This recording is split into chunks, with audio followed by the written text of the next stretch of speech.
When the whole world turned against them, they discovered something terrifying. Running together was more dangerous than standing alone. This is Hearts at War, where love doesn't save you from danger, it drags you straight into it. They didn't say goodbye to the city, there was no time.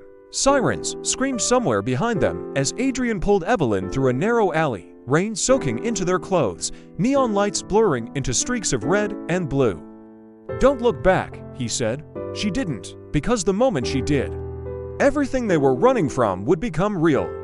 They reached the car just as a shadow moved at the end of the street. Adrian pushed her into the passenger seat and slammed the door shut.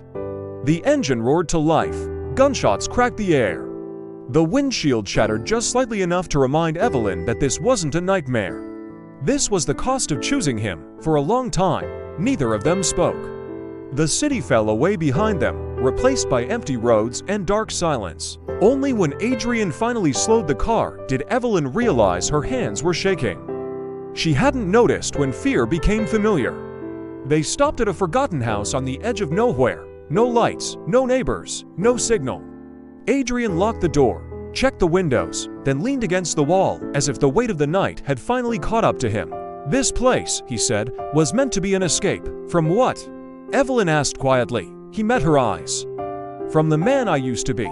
Inside, the house was bare but clean. A single couch, a small table, a kitchen that hadn't seen life in years. Evelyn sat down slowly, exhaustion crashing over her. "We can't stay long," she said. "I know, but you brought me here anyway." Adrian exhaled, because for the first time, "I didn't want to run alone." Hours passed. The rain faded into a heavy silence, the kind that forces truths into the open. "You let me believe I had control," Evelyn said suddenly. Adrian didn't look away. "I let you believe you had a choice. That's not the same." "No," he agreed softly. "It's worse." She stood and paced the room. "You knew I was sent to break you." "Yes, and you still let me get close." "Yes," her voice cracked. "Why?" He hesitated, just long enough to matter. "Because I saw how tired you were," he said. "Tired of pretending you weren't human." Evelyn stopped moving. "No one ever noticed that." "I did." He stepped closer, careful not to touch her. "You were never my enemy," he said. "You were a mirror." The sound came just after midnight. A car, slow, deliberate. Adrian's body went rigid. "Get down," he whispered. Evelyn's heart pounded as they moved into the shadows. The headlights cut through the darkness, sweeping across the windows.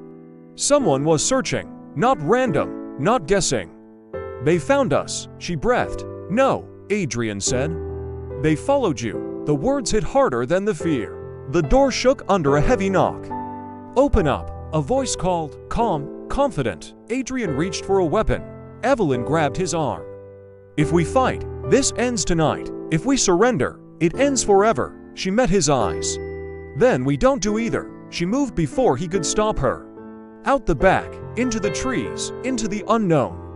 They ran again, but this time, together. They walked for hours through the forest, cold, exhausted, alive. At dawn, they collapsed near a river, breathless and shaking. Evelyn laughed a broken, disbelieving sound. "We're terrible at this," Adrian smiled faintly. "But we're still here." She leaned against him before she could think better of it. He didn't pull away. "I don't know who I am anymore," Evelyn admitted. Adrian rested his forehead against hers. "Neither do I." She looked up at him. "Do you regret choosing me?" He answered without hesitation. "No." The word felt like a promise. But love doesn't erase consequences. A phone buzzed in Adrian's pocket. A message. "Last warning. Bring her in or we will." Evelyn read it over his shoulder. Silence stretched between them. She swallowed hard. "They won't stop." "I know." She stepped back. "Then I will." "No," he said sharply. "I won't let you die for me." She shook her head. "You already did." Evelyn turned toward the river. "If loving you means ending this war," she said, "then this is my choice." Adrian reached for her too late. She disappeared into the fog, and for the first time since the war began, Adrian Vale screamed her name into the silence. Did Evelyn sacrifice herself, or was this her boldest move yet?